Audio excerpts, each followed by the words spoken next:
मालिक को प्रणाम। आंतरिक परिवर्तन जो दिव्य सत्य को नज़दीक लाया।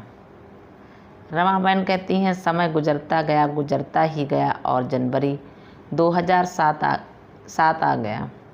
मन उनसे मिलने को कर रहा था। प्रोग्राम बनाया। मधु रानी और मैं मद्रास चले गए। 30 दिसंबर 2006 वहाँ पहुँचे। आश्रम की हवा मिलते ही एक अजीब ताजगी आ गई। उत्साह और उमंग में डूबे न जाने कब मिलने की प्रतीक्षा में 4 जनवरी आ गया। पता लगा वे बीमार हैं। इस सत्य को जानने के बाद हम अपने को रोके रहे। आश्रम के हर कोने में उनकी उपस्थिति का अनुभव हमें बांधे रखा। बीमारी के दर्द की चुभन तो अंदर थी, किसे सुनाऊं।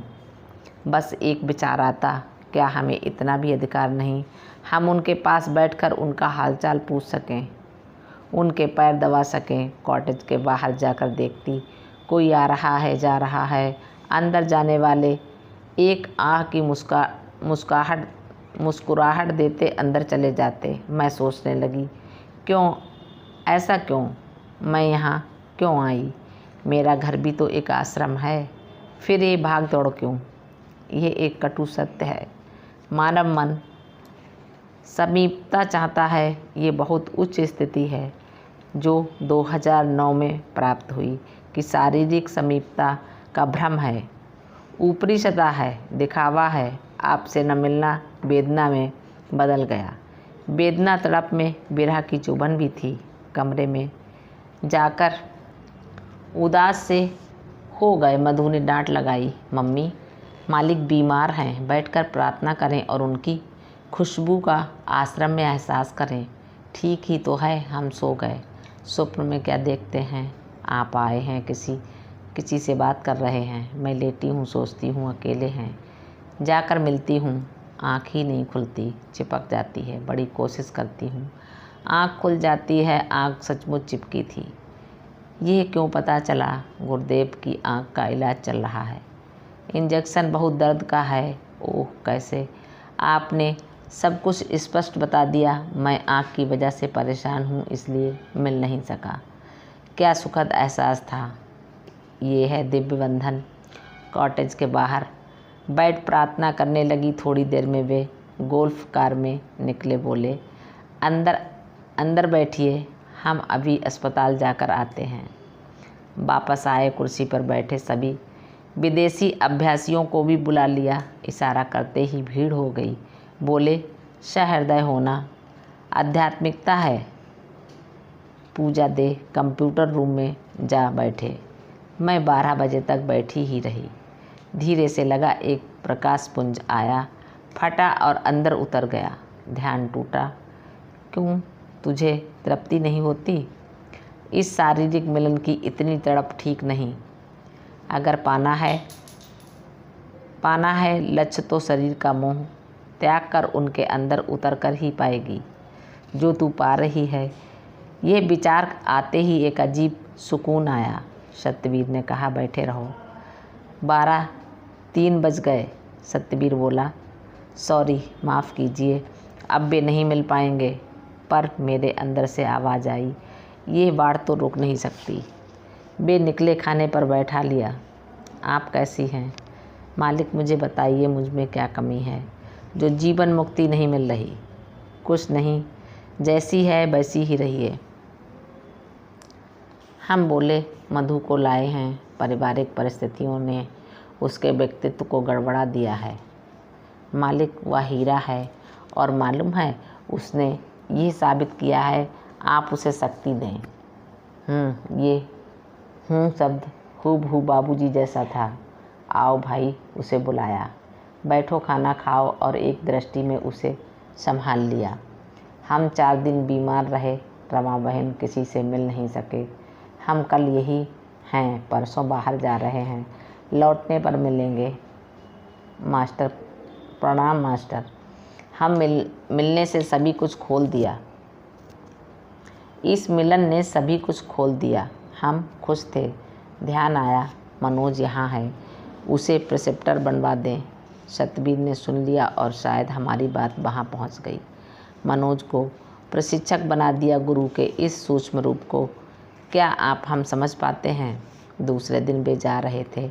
हम लोगों ने भी महावालेश्वर का प्रोग्राम बनाया और चले गए। वे नहीं गए। श्री वाजपेयी जी व उनकी पत्नी भी इन्हीं दिनों में आए हुए थे। न जाने क्या क्या बातें करते हुए, कुछ व्यक्तिगत, कुछ मिशन की, कुछ लक्ष्य की। उनके साथ समय अच्छा कटने लगा। हमें ऐसा लगा कोई बंधन प्रेम का है जिसमें कब से हम लोग जुड़े हैं। दिनांक 8 को पूज्य गुरुदेव गायत्री जा रहे थे। हम बाहर खड़े थे। बोले, हम 15 दिन बाद गायत्री जा रहे हैं। आप कब तक हैं? मालिक, हम 15 को जाएंगे। मिलेंगे? मालिक, मिलना मुश्किल है, आप बुला लीजिएगा, हम बुला लेंगे। प्रणाम, आशीर्वाद, खुश रहो, सब कुछ एक वाक्य में दे दिया। बाकी क्या रहा? जाते जाते सतबीर को बोले, रमा बहन को घर ले आना। घर गए, खाना खाया, पर हम तो उनको निहारते रहे। मन तो उनके निमंत्रण पर न जाने कितनी गहराई में डूबा खुश हो रहा था। एक बेवकूफ़ी भरी घटना है। इंसान जब दीवाना हो जाता है तो उसे अपना होश नहीं रहता। दिनांक 8 को जब गुरुदेव के घर खाना खाने गए थे तो खाने के बाद कमरे में घुस रहे थे। दीवार पर एक सर्टिफिकेट टंगा देखा। रोशनी बहुत कम थी। वह सर्टिफिकेट 6 अक्टूबर का था। कृष्णा को प्रशिक्षक बनाया गया है। कृष्णा तो पहले ही प्रशिक्षक थे। हमने सोचा भगवान कृष्ण को मालिक ने प्रशिक्षक बनाया है।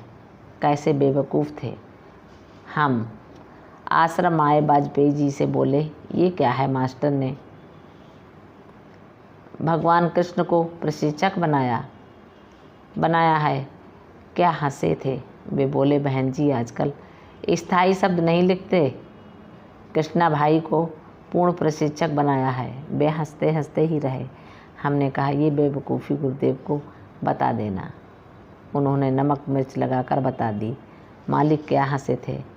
हम बेहद खुश हुए। हमारी बेवकूफ़ी ने मालिक को इतना खुश किया। वाजपेयी जी बोले, बहन जी, जब इंसान आध्यात्मिकता में उच्च स्थिति में चला जाता है तो उसकी मासूमियत बढ़ती जाती है। ये बेवकूफ़ी नहीं, मासूमियत है। वाजपेयी जी ने उसी समय मेरी पुस्तक के बारे में पूछा था और गुरुदेव ने आज्ञा दे दी। मैं इतनी खुश हुई कि बोलती ही बंद हो गई। 15 को जब आराम कर सो रहे थे, एकदम शांत मन महासागर सा स्वप्न देखते हैं। स्वप्न पूज्य बाबूजी महाराज पधारे हैं। किसी ने बाबूजी को बुलाया था। जब वे पहुंचते हैं वहाँ कोई नहीं था। सिर्फ एक कमरे में उनका इंतज़ाम किया हुआ। बाबूजी थके थे, लेट गए। बोले, चादर ओढ़ने को। चारों ओर कोई नहीं था। 2 नौकरानियाँ घूम रही थीं। हमने उन्हें चादर लाने को कहा। वे बच्चों के ओढ़ने की चादर ले आईं और व्यवस्था नहीं थी। बाबूजी बोले, हम चलते हैं। चल पड़े। ऊबड़ खाबड़ सी जगह। हम घबरा गए। बोले, बाबूजी आज्ञा दे तो घर से कार मंगवा लें, रास्ता बहुत लंबा है, थक जाएंगे। नहीं नहीं, हम थकेंगे नहीं। आप थक जाएंगी, मंगा लीजिए। मोबाइल करके कार आ जाती है। बाबूजी ड्राइवर को साथ ले क्या ज़रूरत है हमें साथ बैठा। चल पड़ते हैं। रास्ते में पानी ही पानी। हम घबरा जाते हैं। क्या देखते हैं? पानी ही पानी, बड़ा समुद्र। शीघ्र बीच में एक सड़क उभर आती है। वह हैरान हो मालिक को देखने लगते हैं। वे एक नटखट मुस्कुराहट दे रहे थे। बोले, जब हिम्मत होती है रास्ते स्वयं बन जाते हैं। आस्था डिगाना नहीं, आँख खुल जाती है। न पानी न वे। हम हैरान परेशान उठ चारों ओर नज़र दौड़ाते हैं। पाठकों, अब तक तो आप उनके कारनामों से परिचित हो ही चुके हैं। ये है पूरा साहित्य प्रेम का सहज मार्ग का हमारा। वे हमें असमंजस में डाल चल पड़े। यहाँ पूज्य गुरुदेव के द्वार पर आए हैं। वे बता गए, गुरु ने जब तुम्हें साथ ले लिया रास्ते स्वयं बनते जाएंगे। हमें लगा हमने पूरी गीता, शास्त्र, वेद, उपनिषद पढ़ लिए। गुरु का हर शब्द सत्य है। उसे सुन ही लो। वही हमारा वेद है, शास्त्र है। पूज्य बाबूजी भी कहते थे, हमें इस बात को स्वीकार कर लेना चाहिए कि जब गुरुदेव कुछ बोलते हैं तो हमें उसमें सत्य को ढूंढना नहीं चाहिए। वे हमारे ब्रह्म वाक्य हैं। पाठकों, मैं आपसे निवेदन करती हूँ, भारतीय व धर्म के मूल्यों, सामाजिक व कृत्रिम मूल्य पर हम निर्भर न रहें। हमें धर्म कहीं नहीं ले जाएगा, सिर्फ छोटी कक्षा तक ही शिक्षा देकर रुक जाएगा।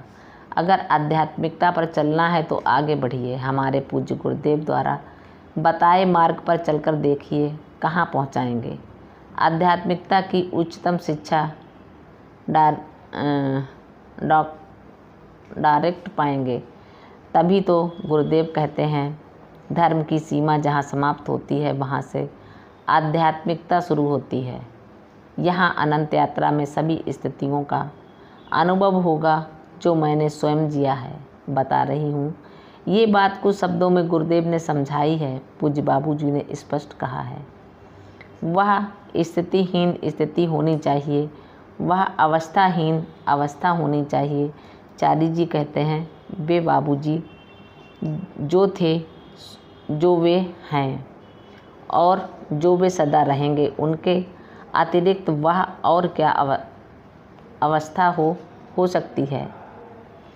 अस्तित्वहीन अस्तित्व, अवस्थाहीन अवस्था, व्यक्तित्वहीन व्यक्तित्व, ये सभी विरोधी गुण तब तक हमारे लिए कोई अर्थ नहीं रखते जब तक हम वस्तुतः उनका अनुभव अपने जीवन में न कर लें। मालिक को प्रणाम। सभी अभ्यासी भाई बहनों को नमस्कार। धन्यवाद।